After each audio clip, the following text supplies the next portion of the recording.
everyone. Welcome to another JKL Media podcast where right now, and I say right now as in this is our last time talking about Severance Season 2. Today we'll be covering the Severance 2 finale, Cold Harbor, which is episode 10.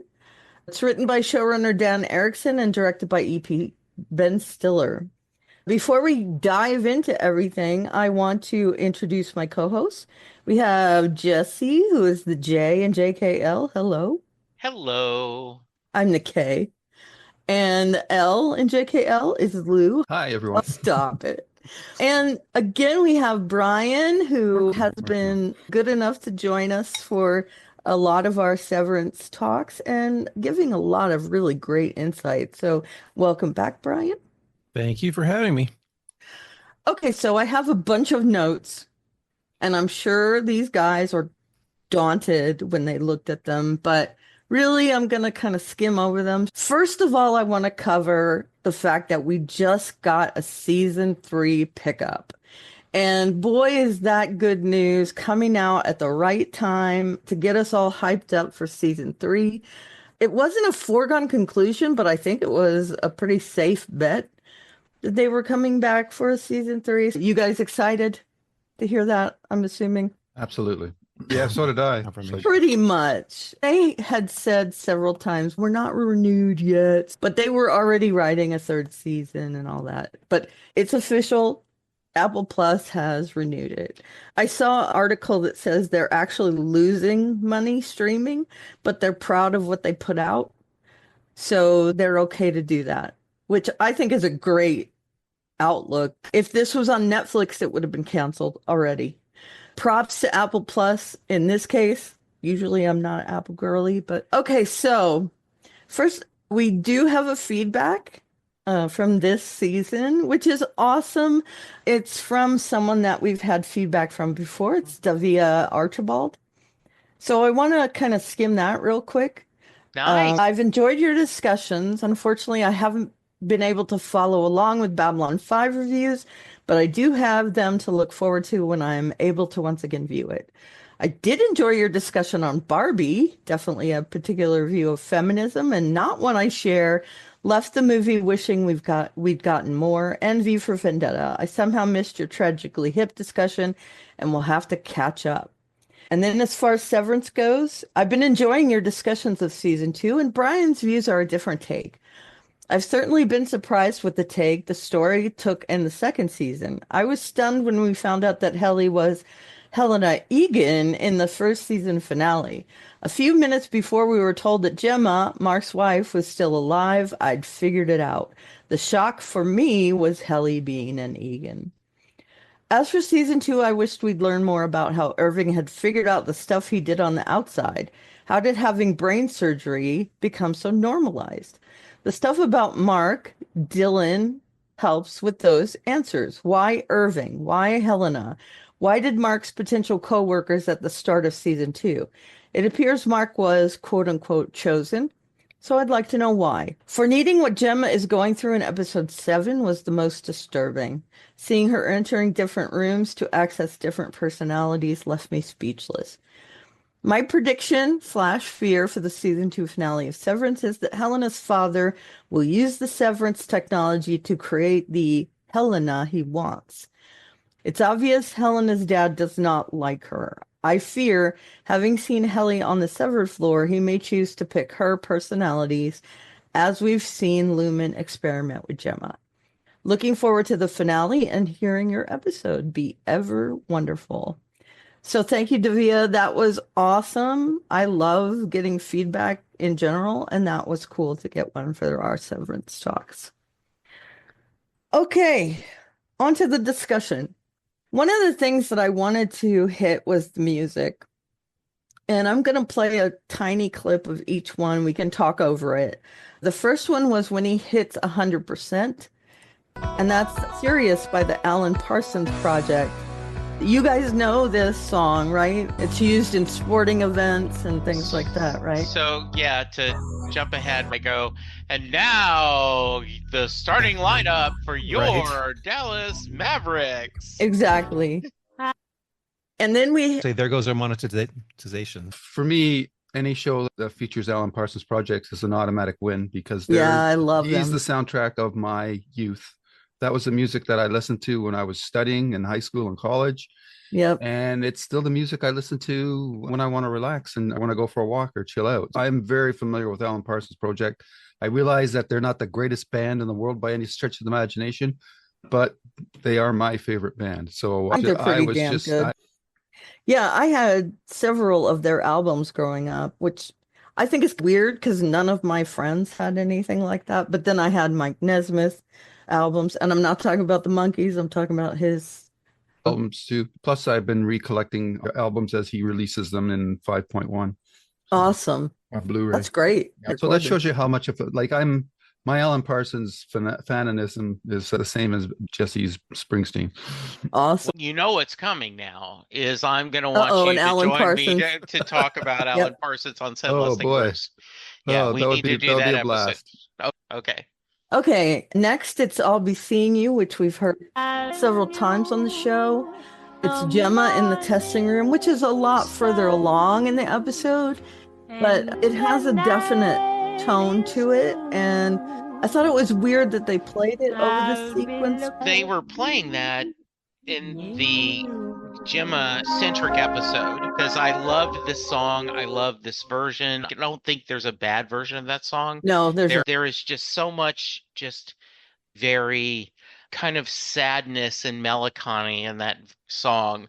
And I'm looking forward to talking about that sequence. yeah. And that's Billie Holiday, by the way, Yeah. who was one of the greats in jazz. And then we had what was a kind of surreal clip was a Mel Torme song when Mark and Helly, and I put I Mark and I Helly any when they are running down the hallway after he teases her. This song is so weird, but I think it really fits the theme. Crazy song. Yeah, one of my favorite Mel Torme stories is that Mark Evanier, writer of a lot Guru comics and Garfield, the TV show, tells a story that he was at Christmas time. He was at an outdoor market in Los Angeles. He saw Mel Torme eating and he didn't go bother him because he was respectful. Carolers came by dressed in Dickinson garb and Mark pulled him over and said, "Hey, do you know the Christmas song?" Is what's that? Chestnuts Resting. Oh, that's the name of that? Yes. That guy over there wrote it. And so they started singing it, and everyone kind of realized. And then for the last verse, Mel Torme made a motion, "Can I sing with you?" And they Oh my nodded, God. and he sang with them. And the guy said, "Wow, you have a really beautiful voice. Have you made any records?" And Oh he's my like, "Yeah, God. like 80." Yeah. And Mark Evanier ends it with, he says, "It's never recorded." And he says, "And I have almost all of his Mel Torme albums, and they sound better on vinyl. But I will tell you, nothing ever sounded better than that story." Yeah. So I'll include a link in the story notes. It's one of my favorite stories, and he repeats it every Christmas. I actually got the beginning solo of that song in my group, in my singing group in high school. She said, "You're the only person that can sing that and go from chest to nuts." And I said, okay, because I had a pretty big range in high school. And I remember Mel Torme from Night Court, the original Night Court Mhm. show. He was Harry's favorite singer, and he appeared on the show. Yeah. Okay, so the end credits, and this is a song I dig, and I say dig because it fits with the song. It's called Work Song by Bobby Darin, and it is jazzy and fun, but the title, Work Song, I think it really does fit with the show, and it's got that kind of beat that's here. I'm hitting like rock and I'm breaking it up, and it's got that kind of tone to it. So how did you guys think of the tone of these songs? I found that their musical choice is interesting, maybe a little self-indulgent because Mm, for the today's current audience, I don't think a lot of people are going to know what these songs are. Probably never heard them until this series. And maybe in a way it's a nice lever to introduce people to these older songs because otherwise they would have never taken the time to listen to them. Overall, I enjoyed them all. If I had a quibble, I just thought that the Mel Torme song sounded too soon. I think it should have started after the Helly and Mark had turned the corner in the corridor, not halfway down. It killed right. the beautiful composition of that shot of him caught between Helly and Gemma. But other than that, Yeah. I enjoyed it. Yeah. Go ahead, Jesse. Yeah, I just was going to say that I love their eclectic use of music. This feels very on brand for this show. Jesse, it's jazz.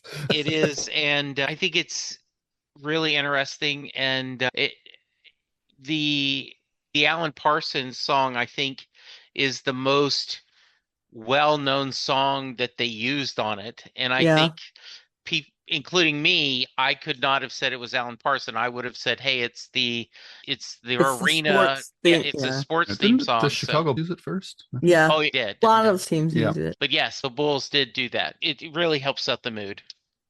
Any Off, comments, Brian? off the Oh, Eye in the Sky album, by the way. yep.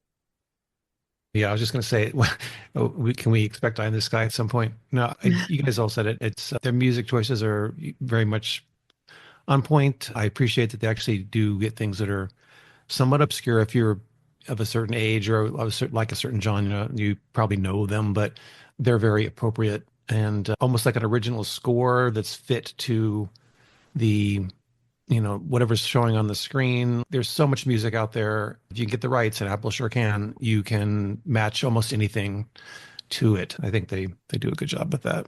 Yeah. Kudos to whoever is in charge of. Often the writer is the one who comes up with this idea of, I'd love to have this idea of music snippet here, but again, Apple. Right. Yeah, Crystal Blue Persuasion, right, was perfect on Breaking Bad, that you did not Mm, see it coming. And so, yeah, I do think that one of the things why Apple probably is losing money is they do put a lot of there there is a lot of quality on the screen. Things like For All Mankind and yep. Silo and other stuff Silo that was yeah. crazy. As I far had to as guess, money though, goes. I'd say Ben Stiller is probably the most responsible for these music cues. Yeah.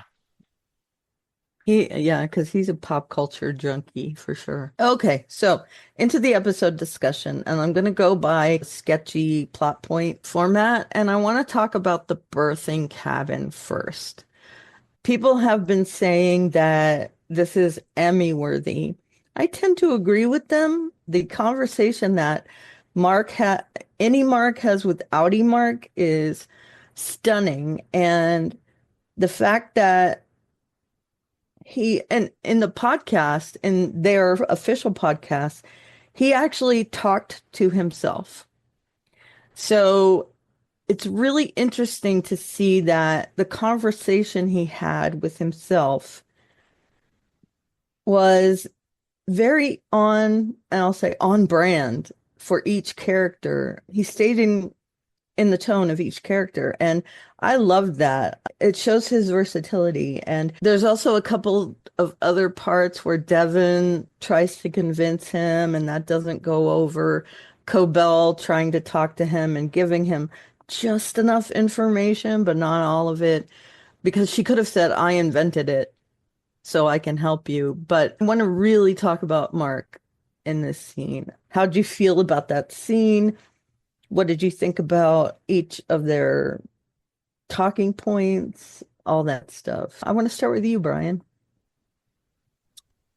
I tend not to read and watch things from the creators for this show anyway. Just again, one of my conscious decisions to do. But I did it after this one. But they had mentioned, I think it was Ben Stiller, it was an interview in Variety, was saying there's people who you could almost like have people that are like, oh man, any Mark was just being such a jerk, or but other people were like, oh, Outie Mark was being just a callous and manipulative. And I think again, that's just a sign of really good performance and good writing. I think it's you could land on either side, and it's a challenge because this is a very monumental interaction that's happening in the show. Basically, it's in the series. It's something that's not happened yet, I don't think, other than when the employees have their, you know, when they first become employees and they get a little tape of the person reading the thing that to them.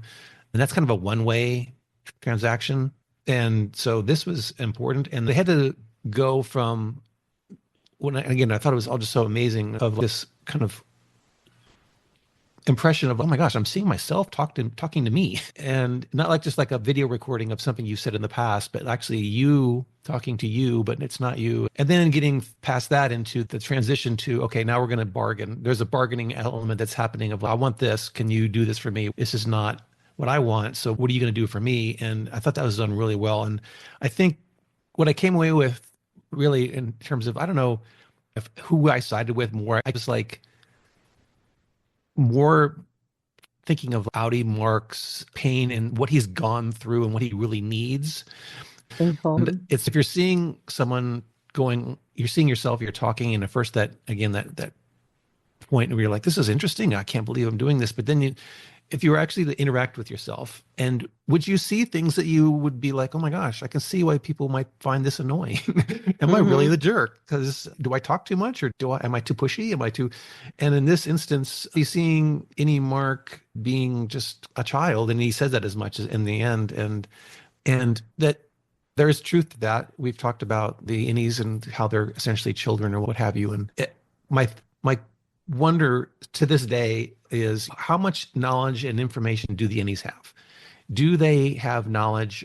Obviously, they know how to read, write, speak, but what do they know beyond that? Do they know pop culture? Has any Mark ever seen Saving Private Ryan?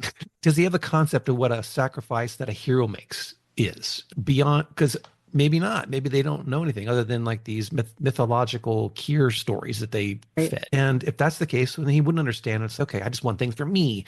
Find Gemma. And especially after the episode we saw a couple weeks ago when we saw the Mark and Gemma's life together before everything fell apart. And I'm like, man, I want that. And good for you, Andy Mark, that you found love. Come on, kid. It's like a teenager who pouts and it's like, I want to take the car out to take out my girlfriend to wherever. And it's like, come on, man, you're 15. Right. There's plenty of life to learn. Yeah, that's how I came around. He is immature, Andy Mark, and rightfully he hasn't seen all that stuff. I think that's a nature versus nurture situation where he just hasn't had that kind of experience. We know from further on in the episode, they don't know what countries there are. They know muscle memory, which is speaking, typing, all that kind of thing. But I think other than that, they just don't know anything of the outside world.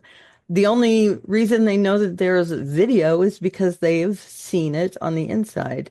And I honestly don't think they understand or conceive of, hey, we have TV, we have movies, that sort of thing. So, yeah, he doesn't see Audi Mark's perspective in that way. And I think that makes the conversation all that more interesting. Okay, let's go to Jesse. Yeah, I am fascinated, and I realize this isn't the show, but how do you make sure they know enough to do what they need to do, but not extra? Like the equator, and maybe it's a big building that look like they know what a continent is. We got to see this is the world's largest waterfall. And they're like, okay, great. Yeah, it's the first waterfall we've seen. Looks pretty big. And so I did think that was interesting. And then I really enjoyed the conversation because I was seeing both sides of the both innie and outie. I understood both of them and think to a certain degree they're both correct. The idea, what about me? I'm going to die. No, this integration means you're going to live. How do you know that? Well, I have faith. Why should I have faith in you? And now, first off, you got my girlfriend name wrong. Thanks for trying to get this right. But then she's not going to want to be integrated, right? So therefore, choosing to help you, you're just being selfish. And he is to a certain degree.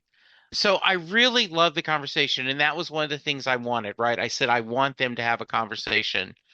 And I thought they were going to do it by like a split screen, But I think it was even better with the film and seeing that back and forth and the clever cutting. And they talked about they made sure one of them was outside, one of them is the inside, one of them was a different lighting, so you could tell very quickly which one's which. Brilliant, the discussion between them, which paid off later when Annie Mark is talking to Helen. Yep. When I rewatched the episode, I think it explained the ending even more to me. The ending felt right. Yeah. I also love how when they went to Audi Mark, he was sitting on the left side and Any Mark was sitting on the right side of whatever the room was. So it was like a split Yes. screen, but not, which I think is very clever. Okay, Lou. Yeah, the Chikai Bardo episode for Gemma was Dishan Lockman's Emmy episode, and I think this one is Adam Scott's Emmy episode for sure. Just a brilliant portrayal of two halves of the same character. I think Jen Tulloch, who plays his sister Devon, remarked that when she was on set, she would just sat there and watched him act out these scenes because it was just an amazing acting class. And it really was. And I thought the video camera was a fantastic device. There's something retro about it. It's retro, definitely, but it just makes it more intimate in a way. And yet there's that distance between them at the same time. So it was a really cool device. I also agree that you can take those scenes on a certain level of soul blindness, majority versus minority, because Audi Mark says that his Innie Mark's existence was a nightmare, whereas Innie Mark says, hey, there were some good things there too. And I think that those 2 points, the nightmare reference and saying Helene, is when he lost his Innie, because that showed to him that Audi Mark really didn't care enough about him to be invested in making sure that both of them live. And the point about you lived 20 times longer than me, how much of us is going to be me versus you. So there's that whole majority tension going on. And it was just a masterful setup. And it added the great tension of what's Innie Mark going to do. And then the next scene we get is him walking out onto the 7th floor. So I thought it was just beautifully handled. Also an amazing transition. Next thing I don't see is the elevator. And a lesser show would show you that transition, right? Like you show, okay, I guess we're gonna have to do this. But this one, they trust the audience just to go along. Exactly. And I did also want to mention that when he gets Helly's name wrong, it's a mirror to when Helena got Gemma's name wrong. And Helena was also being very manipulative in that scene. And I think they're trying to show us that Audi Mark has that same mindset. He has an agenda and he's desperately trying to get any Mark to go along with it. There's a lack of empathy on both Innie and Audi, which was interesting to see how they played out in their conversations. Yeah, it was just such a fascinating scene for me. And if you've seen Adam Scott act in other projects, he's in comedies. He hasn't done a lot of dramas as far as I know. He's had some dramatic scenes like in Party Down and in Parks and Rec, but this was seeing just how versatile he is as an actor, and I loved that. I'm a huge Adam Scott fan. So I want to move on to Dylan's receiving the letter.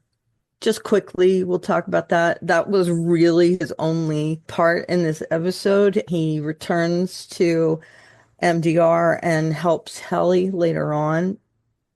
But I think that was almost a slapstick scene where Milchick gives him the note and says, it's sensitive, I'll leave you alone. And then he runs out when a cartoon character runs and their feet are just going really wild, which I laughed out loud at. I did a bark laugh.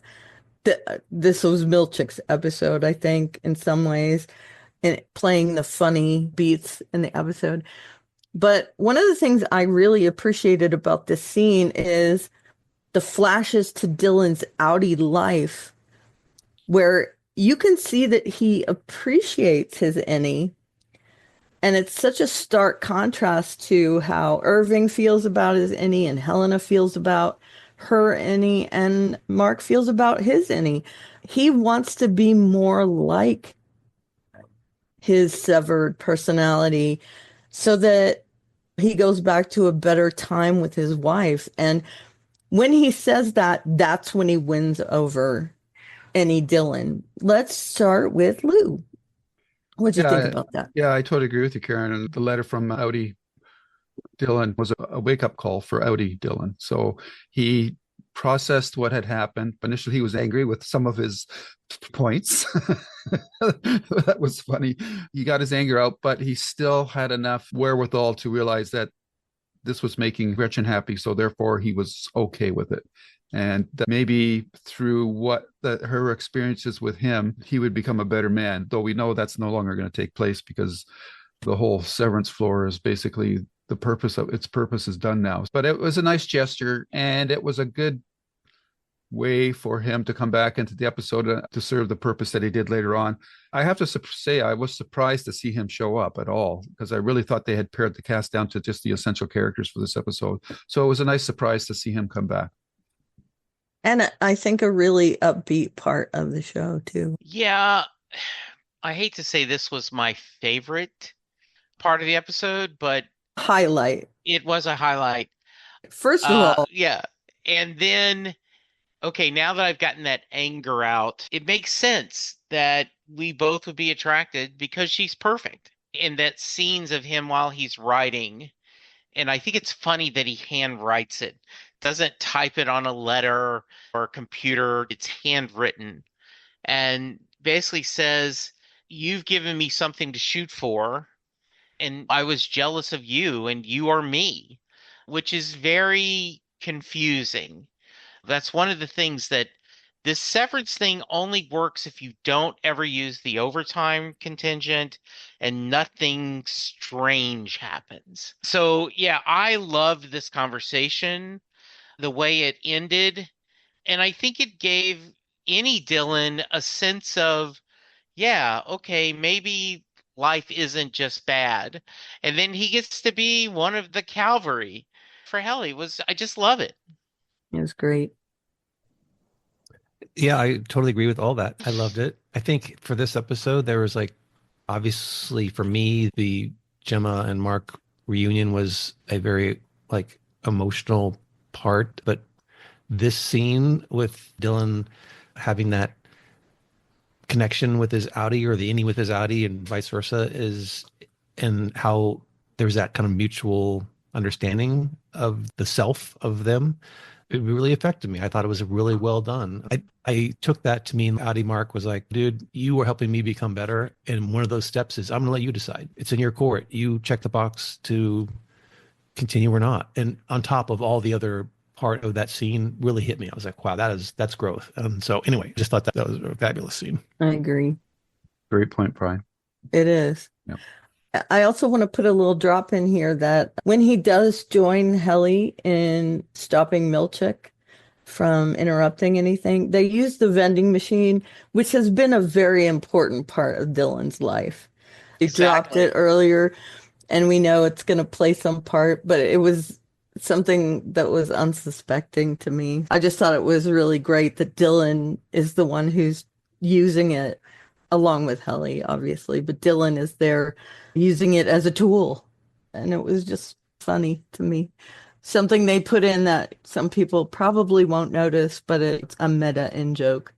So now I want to go to Helly and James, and we don't have to spend a lot of time on this, but their conversation is really telling. And to hear him actually come out and say, I hate my daughter, was jarring to me. And I think Britt Lauer, who plays Helly, mentioned to Ben in this scene, I need to have a weapon.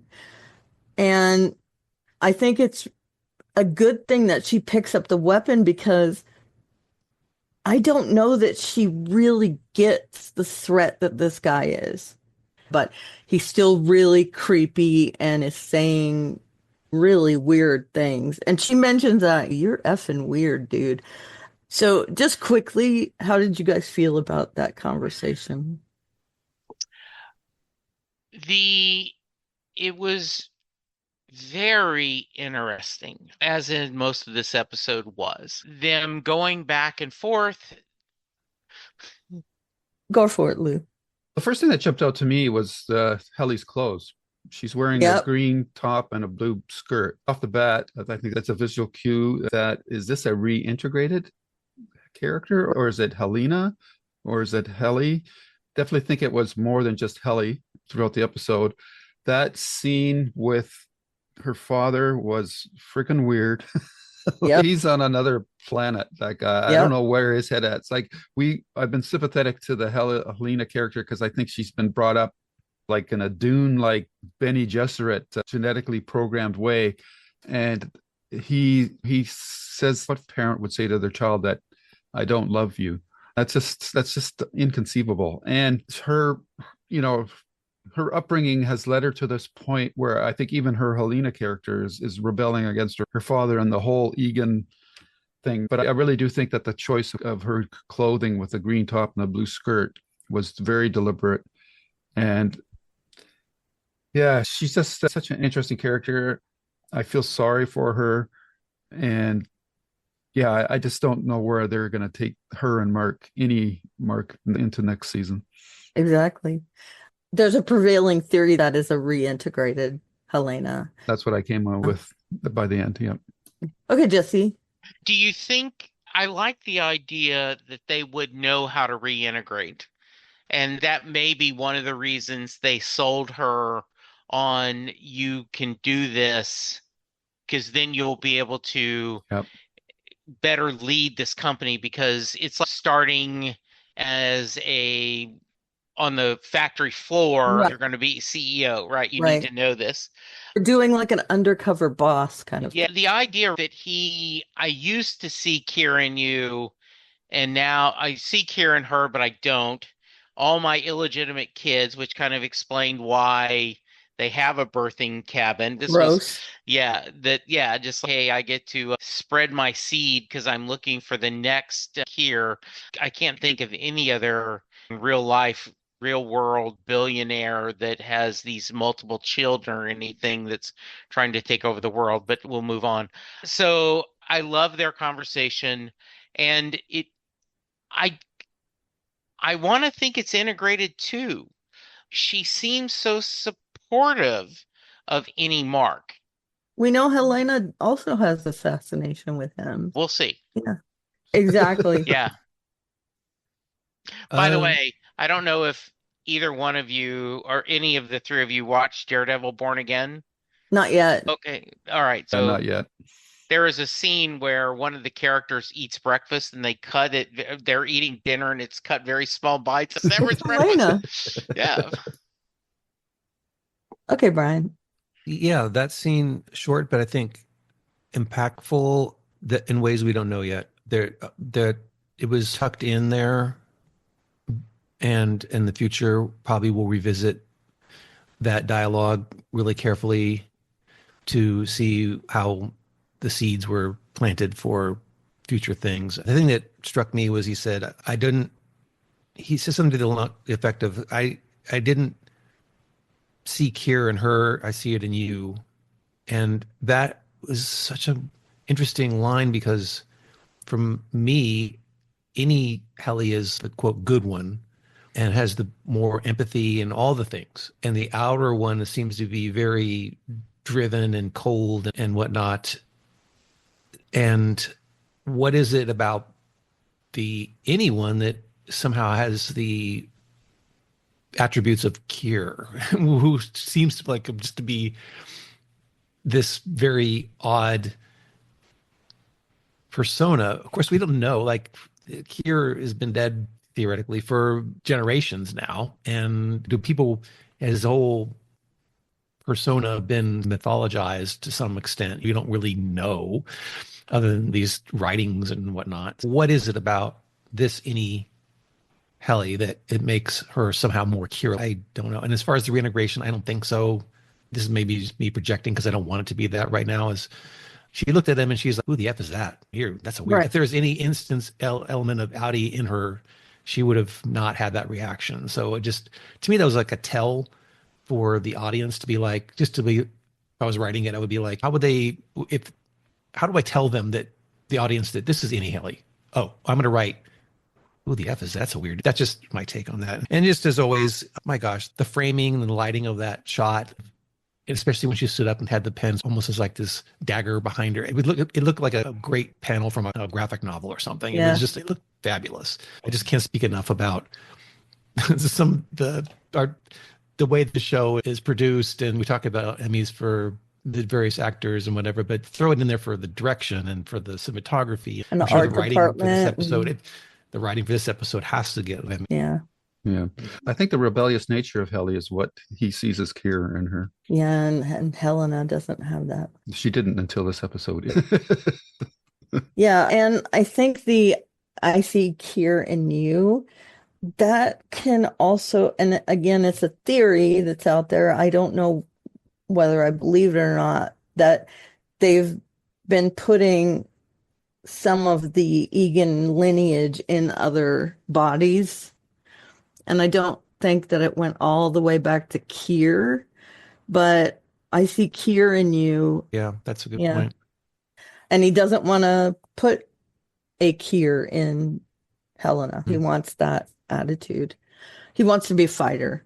Okay, so I'm going to go to Mark finishing Coal Harbor, and I also want to just quickly talk about that mural, which is Crazy Town Banana Pants. There's a lot of like stuff that Mark doesn't understand, or nobody on the any floor would understand in that.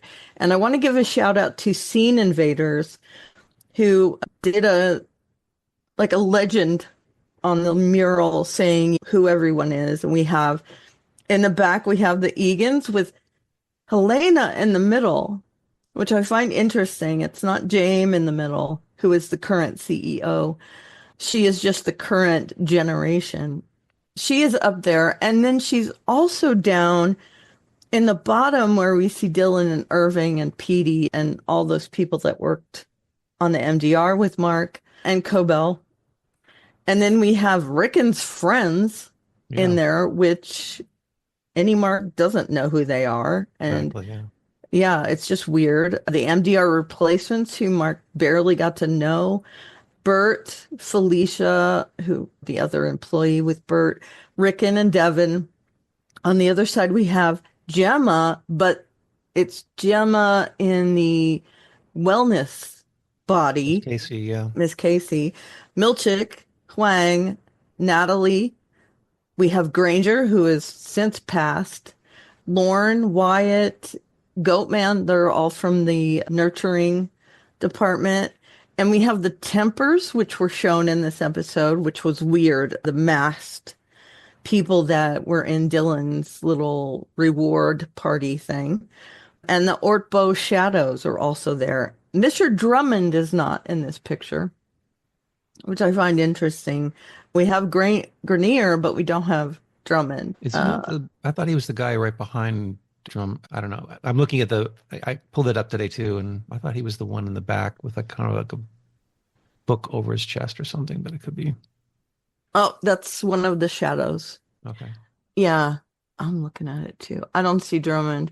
The Tempers, I can see all of them laid out. I find interesting, if I could just jump in, and Sure. then right away, I was struck that Helly is in at least two places. There, she's on the left and on the right. And the left, she has her usual sort of uniform with the blue and the skirt. And if I had any critique of the Lumen artist who did it, is like she doesn't really have bangs like that. The bangs are very short, so that seems off. But the Helena on the right looks like a zombie. It's like she's got a blue skin tone, and it looks just dead. We know for sure. What have we heard that like the central figure up top and is Helena? It's Helena. It's Helena. It's such a, first of all, it's somewhat silhouetted, and number two, the figure is not wearing a skirt. That's very anti-Helena. So it's like she's wearing pants. I think they're masculinizing her. Another woman that's to the left. Yeah, I think she's one of the older versions, her uniform would always be a skirt. But yeah, I think they've confirmed that's Helena in the middle. Her head looks very much like her stance, looks like her. And I can't think of who else it would be in the Yeah. middle there. This reminds me of, a lot of my references go back to when we covered Battlestar Galactica, but there's that very famous photo that they did was the kind of recreation of the Last Supper, and they had all the characters around in different poses, and people scrutinized that to death, and like, Yeah. what does it mean? And Yes. so this is Yeah, in I a way mean- kind of like that. It's like the final five up top there, not five, obviously, but in this case, the final Egans, you could call them. And what does it mean? Who are they, and what role do they have? Exactly.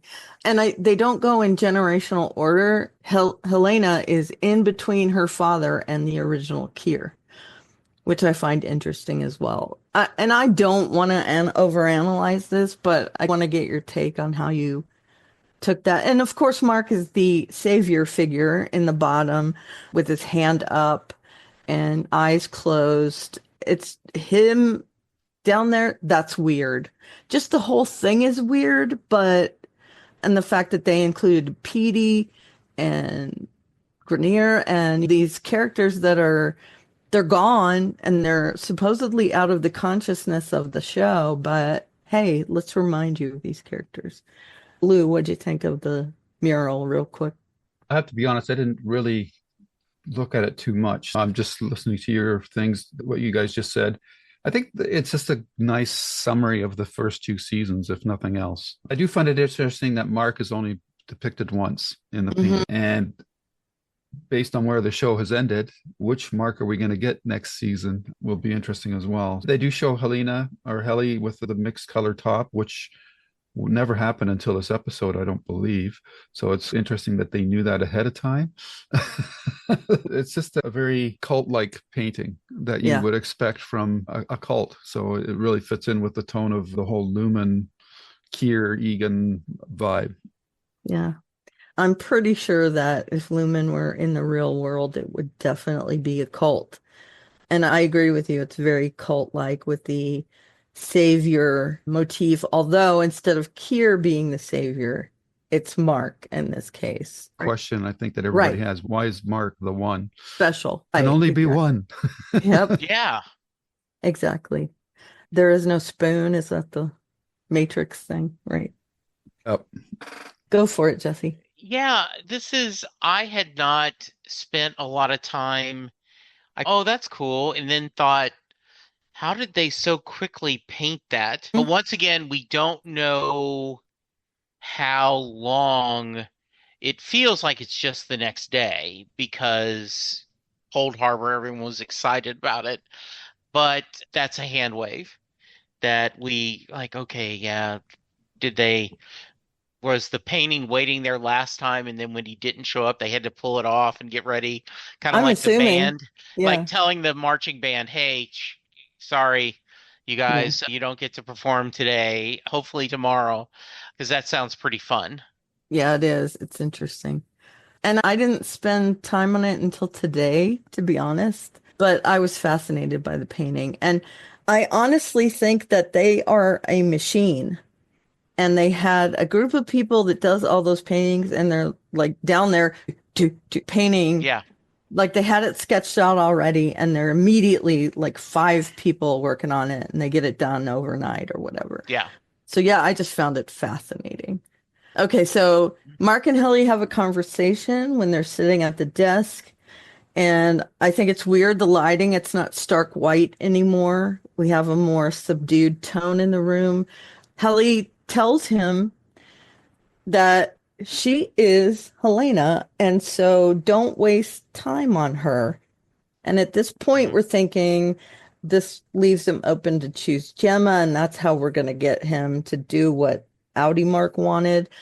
And you can see their bond where she's making jokes about, hey, I was trying to think of place names and all that. And I think at this point, Mark is like, yeah, we don't have a chance together. So I guess I'll do what Audi Mark wanted. And I think this is where he makes the decision. You're going to have to help me get out of here when I'm done with this. He's still not sure about it. While we have a plan.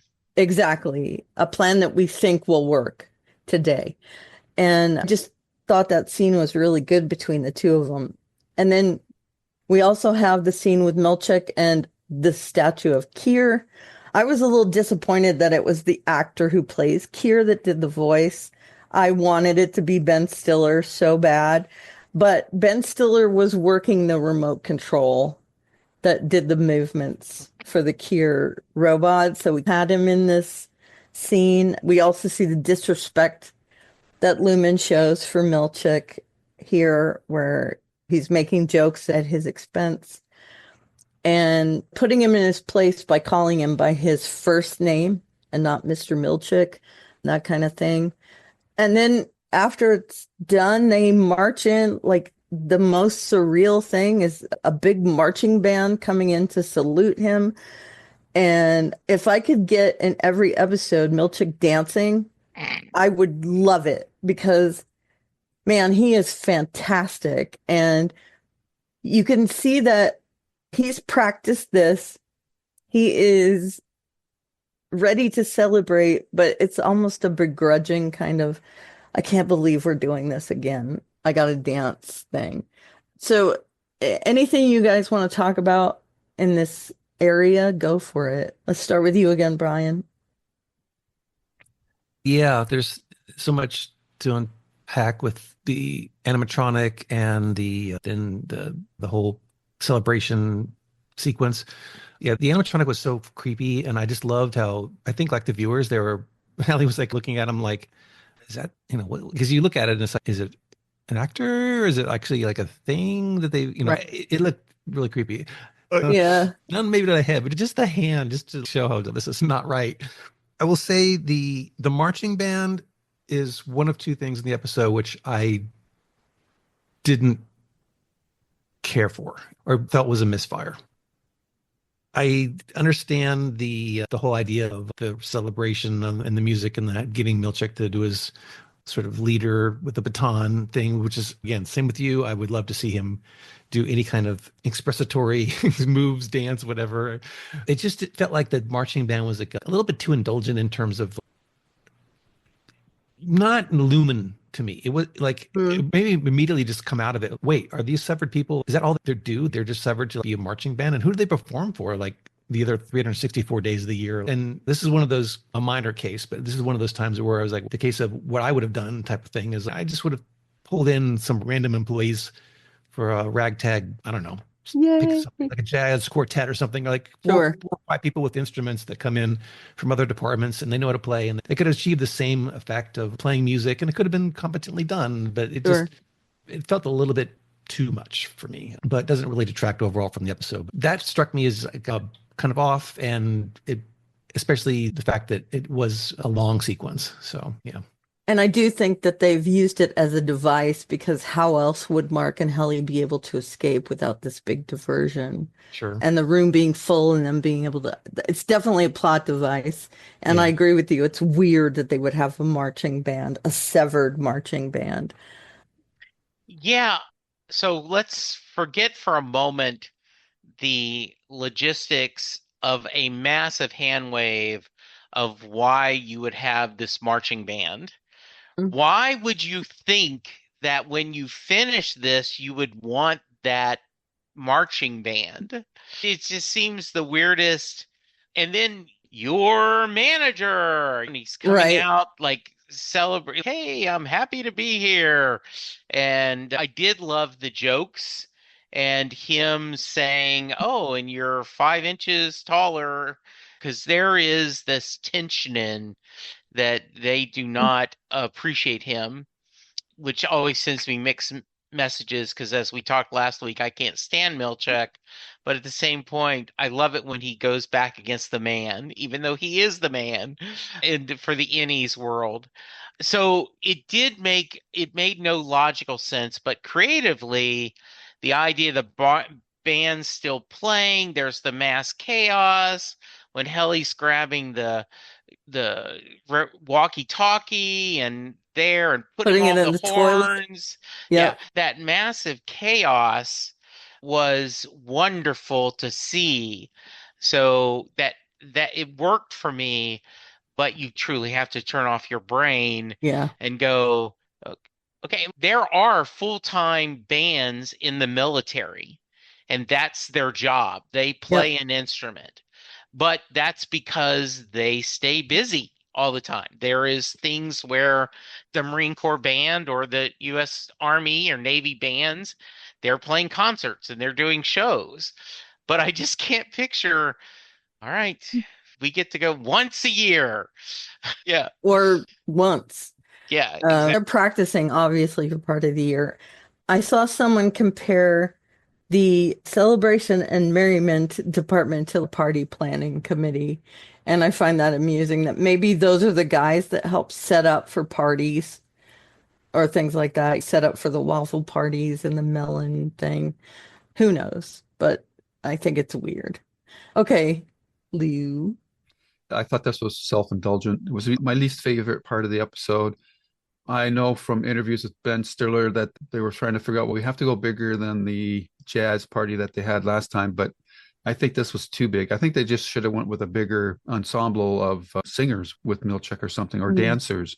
That would have been fine. So that was, yeah, I think that's just a case where when you're in a closed working group like that, that's a bit of group think going on there, that they all thought that, oh, this is a great idea. Why not a marching band? Let's go really big. And I think they just went way too big with that. The interesting part of this whole sequence, though, is the stuff between Helly and Mark as he's getting down to closing out the file. And we found out from Miss Cobell earlier on that those boxes are the Templars, the 4 Tempers, which was interesting to find out. And that he's created 25 innies, or basically 24, and the Cold Harbor was going to be the 25th.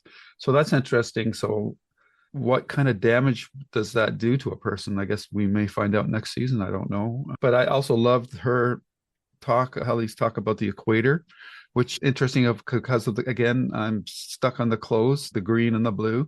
So those two coming together to the equator, if she's not reintegrated, I think at the very least, those two halves of her have come to some sort of mutual acceptance, perhaps you could say. And my initial watch through, because they were talking about Gemma right before that, when she said I'm her, I thought, oh, one of those innies was put into Helena as Gemma instead of her innies. But then now on rewatch, I realized that wasn't true. But that would have been cool, because I thought that's a really cool way to resolve the romantic triangle problem, which still now has not been resolved. But anyhow, so I found that whole conversation between the two of them very touching. The whole thing about the equator, and she's trying to remember other places besides Delaware. I thought that was really a nice moment against such a big season finale kind of plot point. So I thought it was a nice marriage of the small with the big. And one other thing, I really loved when she says, at least it's a happy one. Because they talked about in the very first season that you have to learn how to look at the group of numbers, and when the group of numbers, you get an emotion, and that's when you gather them. There's much But there, I did like the idea right, that, and this is an ending to something going on. when the dichotomy is when we know that it won't be a happy innie. Yeah, and that struck me too. And not only does she have now 25 innies, she has 26 if you count her wellness coordinator position. That's another innie. So Yeah. Or it could be one of the 24. The 24 that he did all had names of those doors. So I'm guessing that's just her original severing. And then he creates all of the 24 testing floor doors. And then the 25th. Yeah. But one of the rooms could have been the Miss Casey. Sure. Hard to say. But a lot either way. Exactly. Yeah. And what kind of damage does that do? She goes into the Cold Harbor room and takes apart the crib, which is the mirror of Mark destroying the crib when they want to get rid of it. He is angry when he does this, and she shows no emotion when she does it. And they're trying to provoke that emotion out of her. And they're playing the song that is supposed to remind her not only of real life, her Audi, but they also played that in one of her testing floor rooms. And she's not remembering any of that. She's a blank slate there. And then when Mark finds her, what is she thinking when she sees this person she's never seen before? And how is he convincing her to go with him when Dr. Maurer is doing the loudspeaker do. You guys have any takeaways from that scene? We'll start with Jesse. Yeah, I loved this complexity of any Mark and any Gemma, which is another Gemma, and then it's Audi Gemma and Audi Mark, and the back and forth this going where they do get a scene where both of them know each other. Yeah, that's so And great. that was very nice. And it was very satisfying, especially like he's covered in blood. Right? Thoughts, because I'm very OCD, and having him embrace her when he's covered in all this blood was ick to me You're like, why are you covered in blood? to think that, right? So I really just the whole different emotions and this and that scene where she becomes the wellness coordinator. What is going on, Mark S? In this, I love the acting in this. I love the dynamics and the different personalities in play. So, yeah, I just think everything is great about this. And I think deep down, even though Gemma is severed, there is a sense of dread that has carried over from this, whether it's going to the dentist, doing the flying, or writing thank you notes. I think in the back of her mind, there is a dread in every one of these scenarios. And that's why she was able to perhaps trust Mark a little bit. Sure. And is there any bleed through because of how many innies there are? Yeah. Yeah, I had that thought about the blood too. It was like, oh, don't touch me. And again, later on in the episode, we see Mark transition with someone else in the elevator and how different it is when Yeah. he's an Annie versus an Audi. And we have the same thing here with him and Gemma in the elevator. Yeah, the main question that I'm coming away from it is why is it so important for them to be testing whether or not she has any recollection of her real life? Like, what's the end game here? And are they going to be able to achieve that because they didn't get this last scenario to go the way they wanted? So that's the big question that I'm carrying forward into season 3. Why is it so important for them to test that she cannot remember her other lives?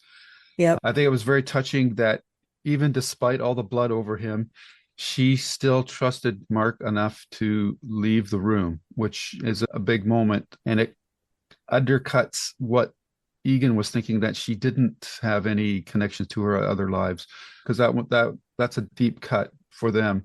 And just as off the cuff observation, going back to when we were talking in early episodes about red, green, blue, at the end of the episode, Mark said in red and Helly's in green and blue. So they've got that thing going again with the color scheme. And Gemma's in the dark. And yeah, yep. It was very touching. Their reunion was really well played. Yep. Okay. Yeah, the reunion, I think, again, was emotionally like a high point for a lot of us.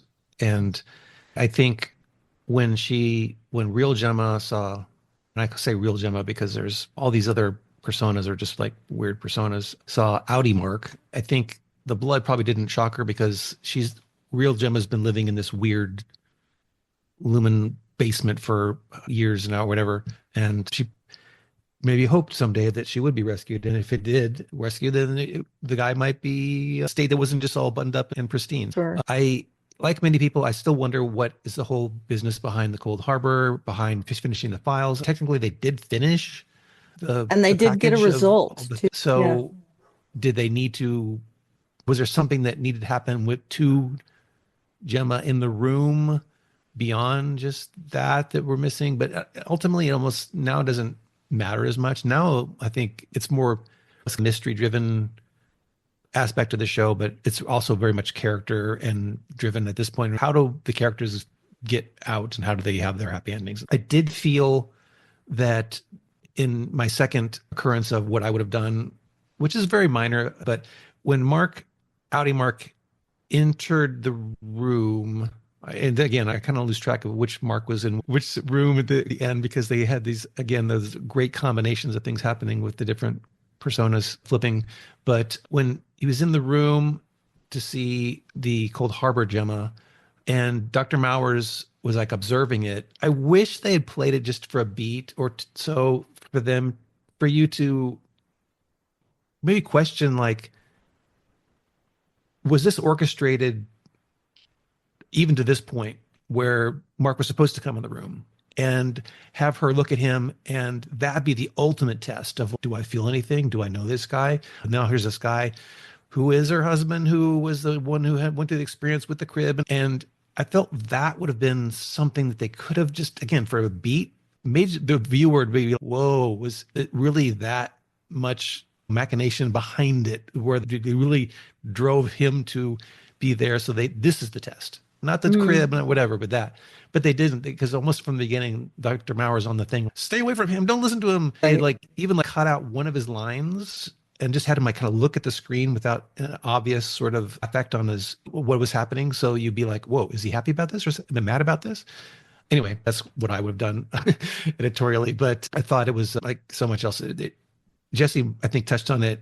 The combinations of the four variables of which innie or outie or which persona was dealing with which person at what time was fabulous. And that is something that in a way reminded me of the season 1 finale, in that season 1 I found to be a masterwork of editing and pacing, because all four of the characters had very big events crescendoing to a point.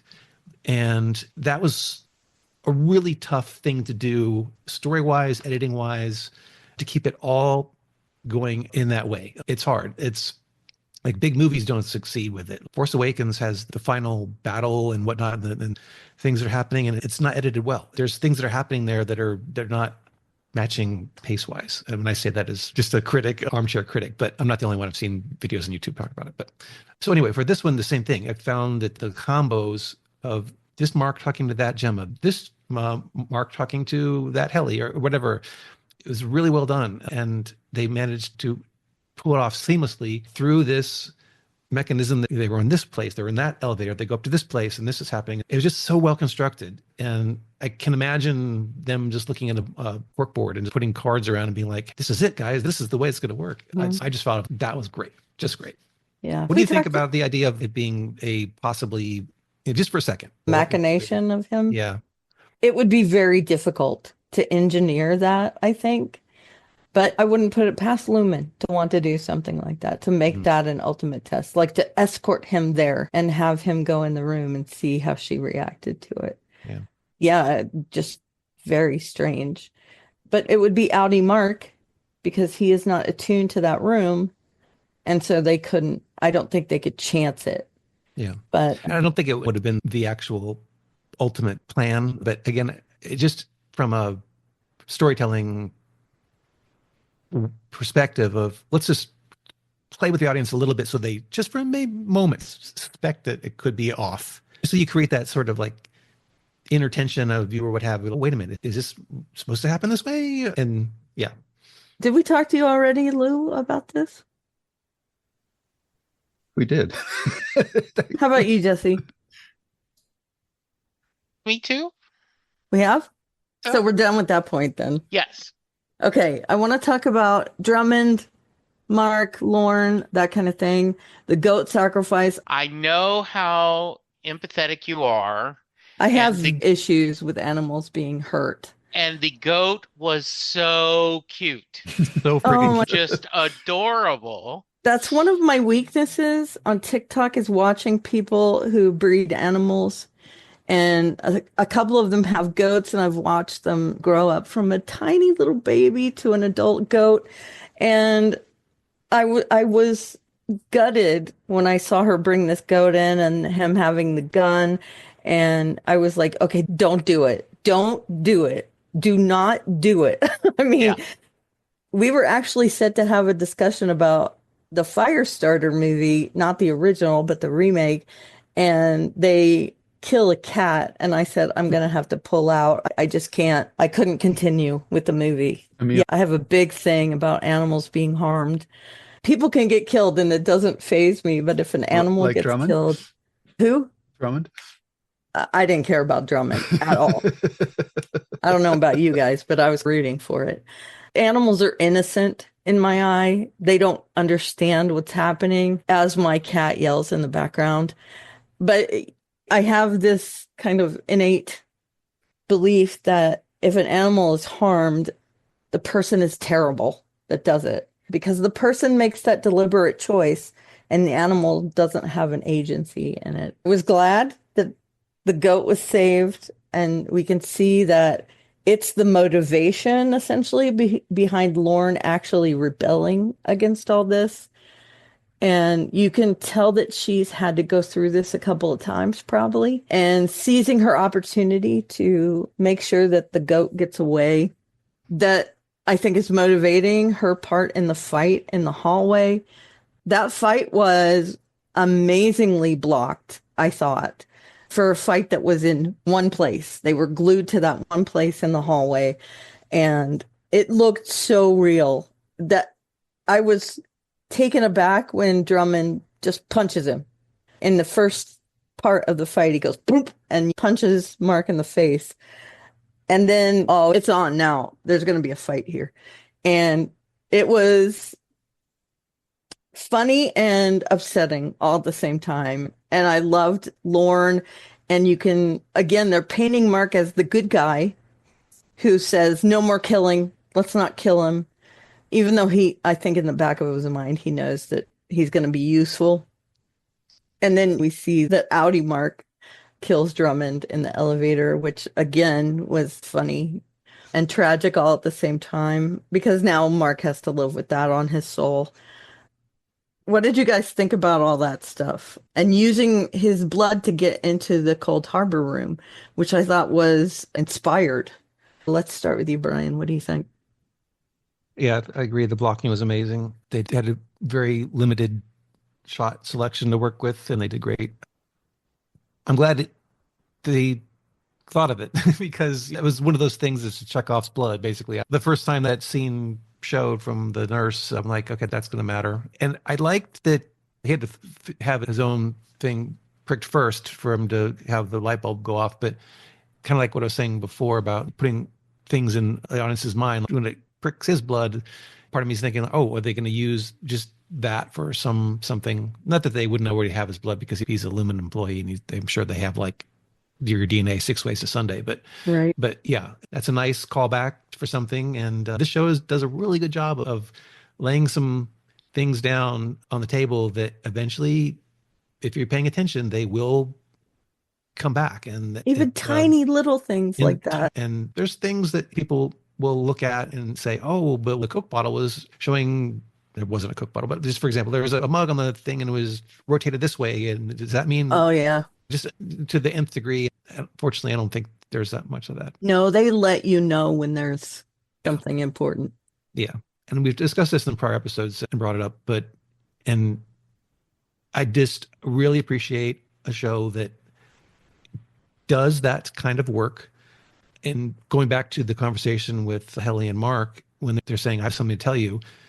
And I appreciate that they actually did it. They didn't keep it held back until it was like too late. They actually did it. And I brought this up many times, but the information that is conveyed between characters is not a thing. It's a thing that can propel the story. Again, hats off. I have so much confidence in the writing team and the whole production crew. How about you, Lou? Yeah, I like the Chekhov's blood call out. I thought the show really handled that whole, how are they going to get this door open without the proper blood sample really well. It's especially noteworthy because other shows really cheat their way out of these things. And their solution for her getting out of that is that the tape has a tear in it and she's able to break free like that. And I just go, why would they do something so weak like that? The show is not deep and anything, but it's just like that kind of stuff. Just like that is just so lame. Out of it, right? Absolutely. This show doesn't do that. They work it and they come up with a plausible way to get around things. And the solution of killing Drummond and then using his blood to open the door, that was inspired. I don't know how much brainstorming it took for them to come up with that, because that was something that was set up in that previous episode when we saw the nurse getting her finger punctured 3 episodes ago. And they're paying it off here. And like Brian said, I also love that the show doesn't hold on to information. It doesn't use the lame. If the only these two characters would talk to each other, this problem would be resolved. They don't do that. What they do instead is they talk to each other and then they come up with new obstacles for them to deal with, which I prefer. And in the bigger picture, after what happened in this episode, whatever the show is going to be next year, it's not going to be these guys data refining unless they're going to do some sort of weird reset, which God, I hope they don't do that. So I just want to see what are these two people going to hide on the floor for the rest of the season in the cat and mouse game? I don't know, because basically if once they get off the floor, then their characters are basically dead. So it'll be interesting to see where it goes forward.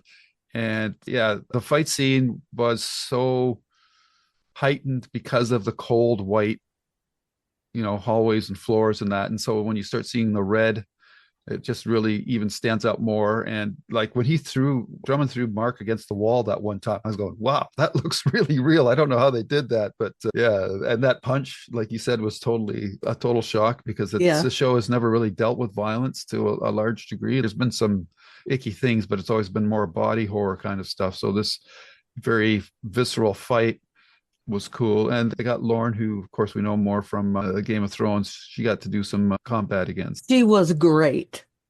Really, in this episode, she was great. And her character is really weird, which I loved. But we understand her motivation. The only regret I have is the Drummond character seems like just a plot device now, as opposed to a fully fleshed out character, which is too bad. Do we want him to be super fleshed out, though? Interesting backstory. Sure. Yeah. One of the biggest flaws on a movie or a series or book is the misunderstanding. And if someone had just talked, it would not be a problem. And I think it's even more interesting and better writing is, yes, they have the talk and then they don't care about the explanation or something. They go through this. They're the two Marks in this episode. Yeah. They communicate strongly with each other. What I do think is a little funny is I had taped all the hunting parties and not watched any of them. And last night, them? DVR'd them, yes. Yeah, no, I know. And I watched them. I watched the first one because I liked the lead actress.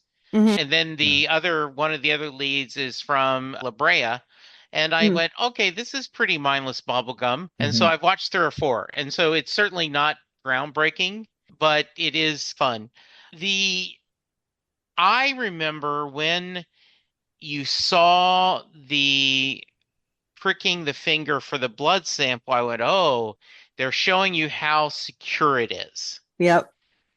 And it was really nice when you go, and this is one of my favorite things, is when you figure out maybe 30 seconds before they show you, like when it doesn't work and you go, wait a minute, it's got all that blood. And to have it there was... because they set that up. Yeah. In an earlier episode, which I love. Did. Make great use of the Chekhov's mechanic. Yes. And they did interview the actor in the official Severance podcast. Yeah. And he was very nice and talked about he had met Ben on the William Mitty. Yep. So I think the fight was great. We talked a little bit about the goat, how cute, but the idea, how many more? Because there is that feeling of, I raised these goats for sacrifice. And the room has nurturing in it. Yeah, and so this whole ritual of how formal she was saying and he was saying and how he moved this. And I went, duh, what? Of course, sacrifice, goats. That makes lambs to the slaughter. This makes so much more sense that this would be, because we have determined that Kier and Lumen is a religion. And so, of course, they would demand an animal sacrifice. It's like in the Bible where the animal sacrifice is rejected. Yeah. And I love that scene in playing Thanks You. That's the goat's name. Yep, yeah. Emil. Yeah, Emil, thank right. you.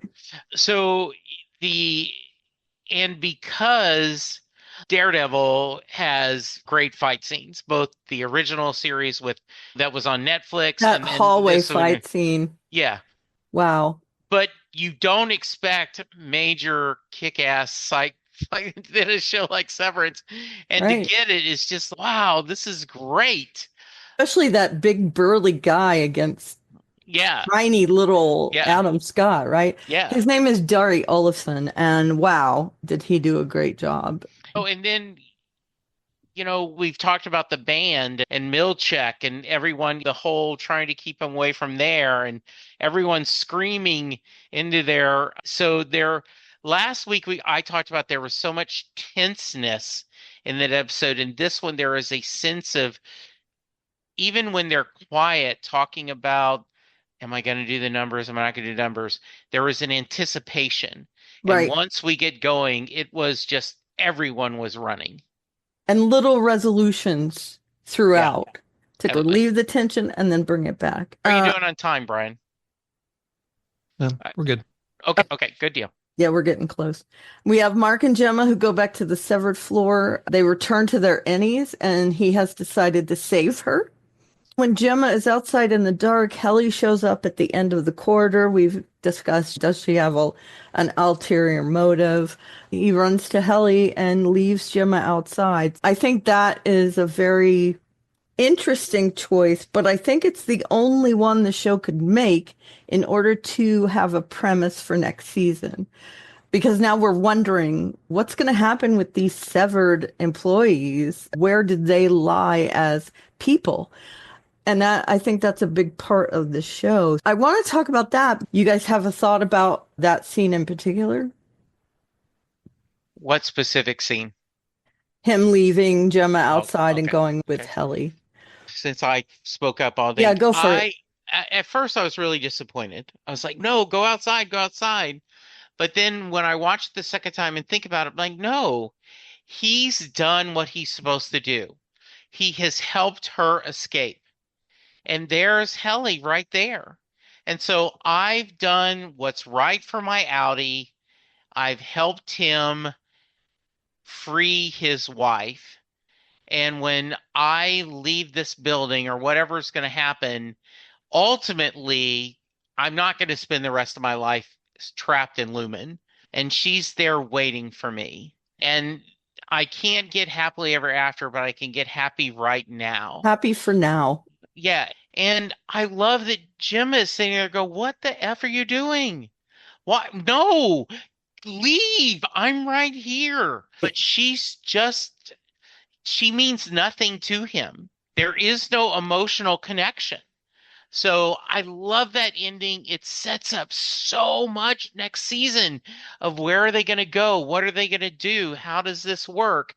And I do not know what Endgame is and what Happy Ever After is for this, but I really loved this kind of cliffhanger ending that they gave us. Yeah, I agree. It's those you're pulling for multiple characters to do things, and I feel like had any Mark gone out the door, that would have been the happy ending for Gemma and Addie Mark, but not the rest of anybody else. So in that way, the story would not have been either fulfilling or fully complete. And I had some thoughts about the ending and like the show in general. And I know we're sort of getting to the end. So for this episode and this ending, in that sort of vein of how the arcs of some characters have gotten to the point they are right now, in many ways, had there not been a season 3 pickup, this could have served as a reasonably satisfying ending to the show. Much in the way that Battlestar Galactica in mid-season 3, they had an episode where they find what they hope is Earth, and it was, had the writer's strike gone on and the show not continued, that would have served as their finale, and they were okay with it. And I think in a similar way, this show, again, we're very fortunate that we're going to see more and more, at least one more season more. But in many ways, I think this, as a maybe not midpoint, but a certain point where a lot of the characters got really good resolutions to some of their arcs. The Dylan got to have his outie in any sort of come to a meeting of the quote, the mind, so to speak. And there's that growth there. Gemma And escapes. if his And so, innie doesn't survive, outside Dylan gets that benefit of wanting to be more like Annie, right? yeah, like we don't know what's going to happen to some of these characters that, but there could be some that do end up not reintegrating and never existing, or maybe even like an outie might not, they might forsake their outie life and become fully innie. But so many characters got to this point where there was something that was happening to them on a character development level. And again, Gemma escaped. And so that was like the thing has been set up since the very first episode. Mark S and Helly have a quote happy ending, not an ending. They're running together. They decide to meet and be together in the chaos of the Lumen red alert klaxon hallways.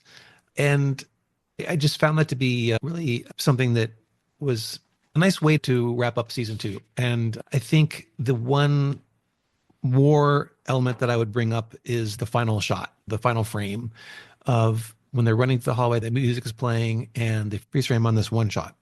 And editing, every cut is deliberate. Yep. And the final frame is something that is, especially for this one, the final shot of season 2 is not something that's in any way haphazard. They had probably dozens of shots they could have picked with different expressions and characters, one looking one way, one looking another way. And I'm sure a lot of deliberation went into what to pick. And the one they picked was them. And again, they were running through the hallway and sometimes they're looking at each other and had this kind of like glow about them because they're like, oh my gosh, I'm with you. You're holding my hand. We're running together. We're doing this together. The final shot they picked was not one of them looking doe-eyed at each other. It was, they both were looking forward or off to the side and with a kind of a apprehensive, oh shit kind of expression. Yep. And maybe is a coincidence, but I immediately thought of The Graduate, the ending of The Graduate, where Ben Stiller has actually compared it. Yeah, something just happened momentous, and then they, after that adrenaline wears off, and you're sitting down, you're like, "Ooh, okay, now what? Now what the f do we do?" Yeah. And maybe that was a coincidence, but I have to believe this episode called back to that, and I thought that was brilliant. Yeah, so that was just my thoughts. Yeah, he's confirmed that was a kind of a tribute to The Graduate. Okay. They actually talked about it being like Butch and Sundance, Bonnie and Clyde, but he ultimately settled on The Graduate as them, realizing that they've done something that they don't know what's going to happen. They could be in trouble. Yeah. How about you, Jesse? Yeah, I talked a little bit about it. And so I love the idea of The Graduate. I had not thought of that, but it is very appropriate that ending that in the, oh crap, what do we do now? Oh my goodness, what are we going to do? Yeah, and I also love what Brian said about this would have been a decent finale. I think I would have whined about wanting to know more and everything and would have been frustrated that we're not getting another season. But at least we got Mark's wife out. We have at least a little bit more. So yeah, I really love how they ended this. And technically, they explain what the data mining does, but Yeah. it's still nebulous. Yeah, and yeah, it is, as we talked about, the show trusts you to do the math, like the end of the HBO Watchmen, right? Yeah. Like they give you the answer without telling you the answer. Really good stuff. Okay.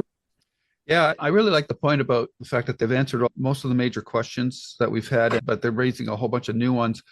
I think another sign of good storytelling is also to know when to quit. And I would not want to see the show go on for 10 seasons. I think it's a high concept, fast moving story. And once you get past a certain point, you have to know when to stop. And I really can't see the show going more than 1, maybe 2 seasons. I really think if they go beyond that, then I think they're going to be treading water and then they're going to end up in the same situation that Lost ended up when they didn't know how many seasons they were going to have, and they had to tread water because they didn't know how many seasons they were going to have. I don't want to see that happen to the show. The best stories have a beginning and a middle and an end, and I think we're definitely on the back half of this one, because what's going to happen next season, everything that we've become used to, like the iconic desks, the workstations, Yeah. that's all gone. There's no need for that anymore. And if they come up with another reason why to start over from scratch, that's going to be like we're just redoing the whole thing, and the characters know too much now. I actually thought more of the last shot. I thought more of Butch Cassidy and the Sundance Kid. Yeah. Death. Because how long can they stay on that floor without being hunted down and taken away? I don't know. The outside, he's not coming back. Yeah, unless Helena knows something about the transfer technology that she can bypass it, but we'll have to see. And the whole hallway shot, it's a great externalization of the romantic triangle. I thought it was really well done. Again, I would have preferred that the music had started after they had turned the corner and started running, and not halfway down. But yeah, it's just a great scene, and it doesn't have the same emotional impact of the first season cliffhanger though, because that one, like Brian mentioned earlier, that was a whole bunch of parties doing actions on different paths that were coming together to one nexus. This one's really just about Mark. So I think what they did here was good. I'm glad that they didn't try to totally recreate what the thing that they did in the first season. It reminds me, there's an episode of, speaking of Lost, where, and I can't remember what season, but there's like all these parties are walking through the jungle to this common goal, and they're intercutting between the two of them. I always got that same vibe here with this show. I just don't want to see the show starting to tread water. Tell your story, leave the audience wanting more, and that's the best way to go. It feels realistically, and I'm not going to tell these guys what to do, but one more season seems perfect. Yeah. Like you've had this aftermath. Now, I would make the argument that Gemma may say to Outie Mark, you have to go back in because he saved you. Yeah, he saved you, and you've got to work from inside because Lumen's evil. So maybe that could be a reason. I'm just throwing it out there. But yeah, I think another 10 episodes, you do a 30 episode arc. This could be up there with Breaking Bad or Sopranos or something, or The where Good Place. Yeah, this is a really strong, we know what story we want to tell, and we're doing it.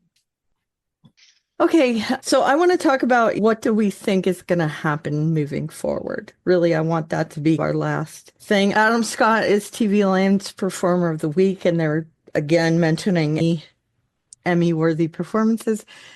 And the critics overwhelmingly loved it. There wasn't a single critic that didn't. And on Rotten Tomatoes, it got 100%, which again, rare. I don't know what it is right at this moment, but the last time I looked, which was yesterday, it was 100%. So I have a list of questions that I want to talk about, want to have answered later. What about Rickon? Where's Miss Huang? Is she going to come back? Who is the board? We don't have that yet. Which of their personalities is more real, which is that nature versus nurture kind of question? How will Gemma react when she gets to the outside world? And will she remember any of her on the testing floor? Because we do have that suspicion that maybe there's a little bleed through. What's the deal with James? What's his agenda? Like that. The conversations, Reddit and some other places, yeah. They say you'll kill them all.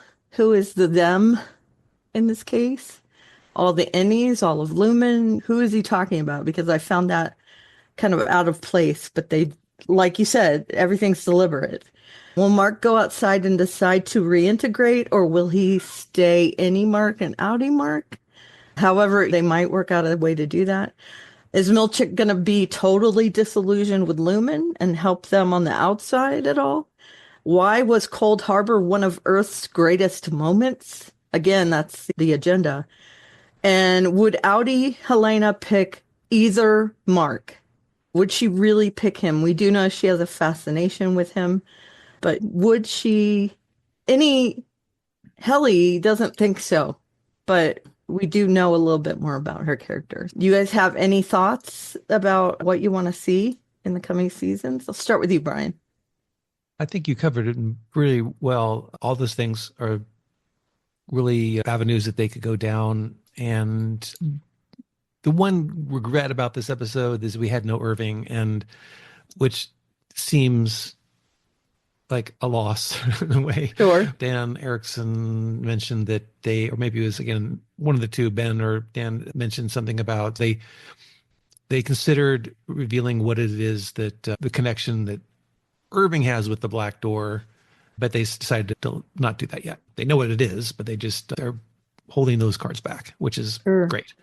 We haven't seen that. Yeah. It's lots of things we need answers or just resolutions to a number of different things as far as where they go next. Like you mentioned, the Lumen with the office and the data mining and all that, that's gone. There's just too much rebellion happening. This is the one rebellion that was brought up as this folklore myth of some prior thing that happened. All this has happened before, all this will happen again type of thing. To Battlestar a reference yet again. But is there new levels of the Lumen sub floors that we're going to see? What is that going to be like a whole new thing? It can go any another number of directions, and I just can't. I don't even know how to speculate because I don't know yet. This is a point where, like, the veil is in front of us, and there's been clues about lots of things, but they've played them out to an extent, and beyond that, because this is they flip the table over, and we don't know how it's going to go forward. So I can't even speculate at this point. Our speculation of what we like another hour. Yeah, that's true. We can discuss that. I'm glad you brought up Irving because I totally forgot to include him on that list. What about Bert as well? We don't have a full resolution on those things. So yeah, I'd love to see more of that. I know they discussed that they want to continue working with Tutor. I would love to see him next season, maybe part of the rebellion. So working from the outside. How about you, Lou? The two big questions for me is how are they going to resolve the romantic triangle? I keep on thinking of Cobell's line. This is, oh, there's no honeymoon ending for you. And the other thing is, how are they going to handle this whole moral question of innies and outies and their lives? Like, which one has more validity? Or how do you handle, from a moral standpoint, the termination of one at the expense of another? I think those are the two big overriding questions. And I do think that you hit upon a key word, Karen. I think season 3 is going to be about rebellion in some form, whether it's the indies that are on the floor or externally will. I don't know if Gemma would lead the charge, but I definitely think Devon would push Gemma to do some sort of coming out and exposing Lumen type of actions. Yeah, but I don't see her leading any sort of. And I don't think she'd be leading. She has information that's very valuable. But I think she wants to keep that close to her vest. She was only giving out as much information as she had to. Always so cryptic. Yeah. So purposefully, that's a good thing. Yeah. Jesse, how about you? And it's good storytelling too. It's good story. Yeah, I think you guys have hit most of the specific questions I want. There's things like, what does Devon see in Rickon? But right, no, that's not fair. That's real. I don't know if we're going to get a lot of the behind the scenes of how this happened and how did this become a religion. And I guess be careful what you wish for.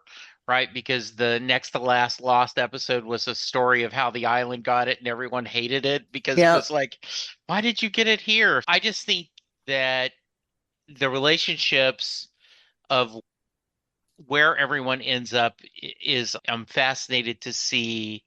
I am curious that it just doesn't make any sense logically. You have a whole Severance floor so now then you don't need Severance anymore? Like, you would think this technology would be used for something else in what we're doing. So a lot of those reasons behind it is I would like more knowledge about. But if I came to the main thing is how we're going to end up, not only our couples, but our friendship between our 4 main data processors, and how much are they going to be able to remain together and friends? Yeah, and how are their outies going to try and work together? Yeah. What to do. I'm assuming we're going to learn a lot more about Lumen moving forward because in order to show that rebellion, we're going to have to find out what Lumen is doing, right? Yeah. Because the characters are going to do that. Yeah, it is. They did mention mountain climbing. Yeah. Yeah, that's not me. I didn't put that theory Yeah, forward. no. That's the discussion they had. I really do want to know who's going to be part of this whole rebellion, who's going to help expose the company, because there's a lot of variables there. And I think that's going to be the main point moving forward. But there's a lot of little things. I really want to know who the board is. Oh, if we'll ever find Weird. out, Karen. I don't know either, but I really want to know. And as much as I hate him, more about Rickon. Really, Yeah. because why is Devin with him? She's actually complained about him several times. Okay, so I think that's everything. You guys okay with us settling there? Yep. I think, yes. Yeah. I think we covered Supersized it pretty episode. well. Okay. No, I think we covered it pretty well, and I thought it was a fabulous episode, great ending to a season 2, great episode for the series in general, setting up for kind of what could be the last act. This episode was amazing. It was like watching a movie.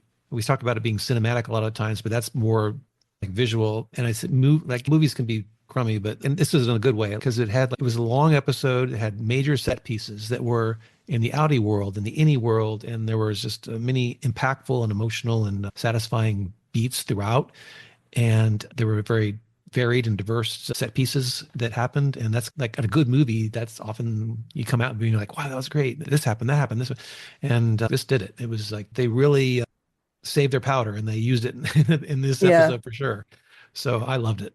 Yeah. If we were to give this season an overall rating, I would give it a 10 out of 10. No, this episode, it's everything. Every episode has been nearly flawless for me. So it doesn't happen a lot. I've talked to one of my friends from one of my podcasting buddies from a prior life. And I was like, this show is up there for me. I'm like among the greats. It's a special thing. How about you guys? 10 out of 10? I think there was a bit of a sag after a couple of episodes 7 and 8. So I'd put it maybe 9.5. But the high points were really higher than season 1, like Woe's Hollow, Jakai Bardo. This episode, like they're just almost perfect, except for the marching band stuff. But I still think there was a backstory episode I think could have easily been woven into, sprinkled out through other episodes. I can't say it was a perfect 10 for me this year, but still highly enjoyable and overall a masterpiece of a series to date. Sure. Okay. You? Yeah, I just was really happy with this. I would think 9.5, 10, since we don't normally do this, but it is, there was just so in depth.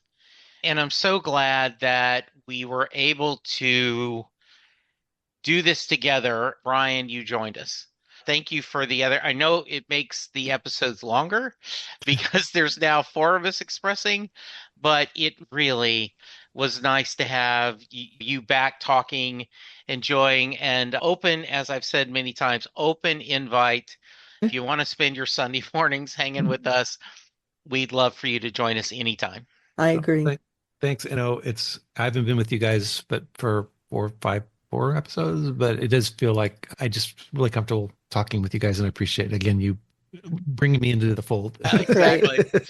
Yeah. The first time we talked on an episode, I was like, yeah, that guy feels like a friend already. Yeah, he does.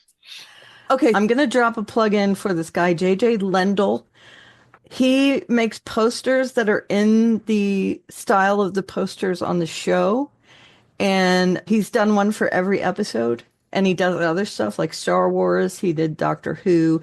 He's done a lot of things. And I highly recommend you going to his site. Again, JJ Lendl, Lendl.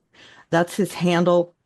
And he has like a link tree that you can go to find his site. But I highly recommend at least checking them out. He has them for sale. And it's something, if I had the money, I would definitely buy all of them. I just wanted to put that plug in real quick. But now I'm going to ask you guys, where can they find you? I'll go to Brian first.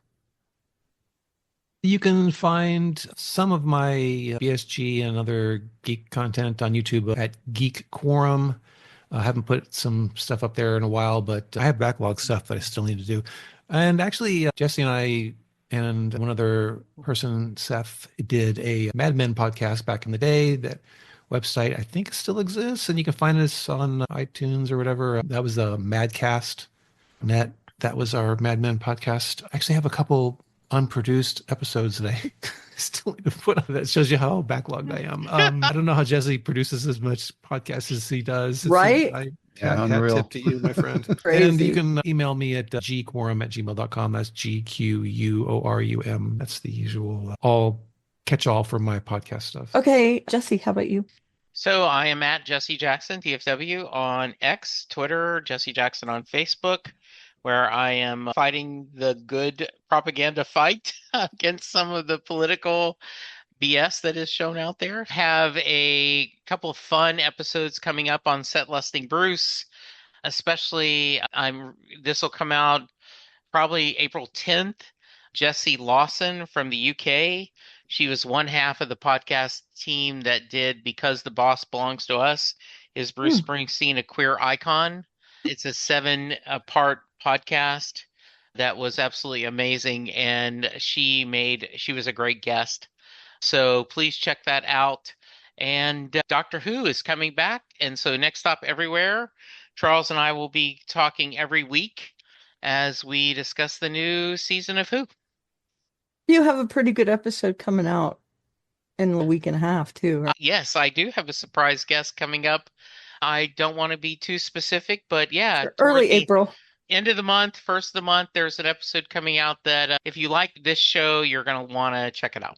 Yeah. Okay, Lou. You can find me on Twitter and Blue Sky at Lou W. Sitzma, on YouTube at Lou's Reviews, where you'll find our now complete Babylon 5 episodes. On our other YouTube channel, JKL Media Reviews, we have all our JKL Media shows, and we've done such diverse things as Midnight Mass, Devs, Station 11, We Are the World, 12 Monkeys, Watchmen, Barbie, V for Vendetta, Green Mile, Quester Tapes. So lots of stuff there for you to choose from, generally one-offs or shows that we're just really interested in, like Severance. I also have my writers' interviews up there, as well as Stephen King podcast. And that's it. Cool. Our email is jklmediareviews@gmail.com. Please feel free to email us about anything, essentially pop culture wise. If you have suggestions on something for us to talk about or look into, we'd love that. And I am at Aleveria, Aleveria, on social media, Twitter, Blue Sky, TikTok, all that kind of stuff. You can see the cat that has been interrupting this podcast on my TikTok page. So go there if you want to. I also have a blog, alleystuff.com, where you can find a bunch of links you might be interested in. And if you want to see snippets of romance novels, there's a lot of posts about romance novels. Okay, so I think that's it. Bye. Goodbye. Bye. And Yay. scene. The proceeding has been a JKL Media production.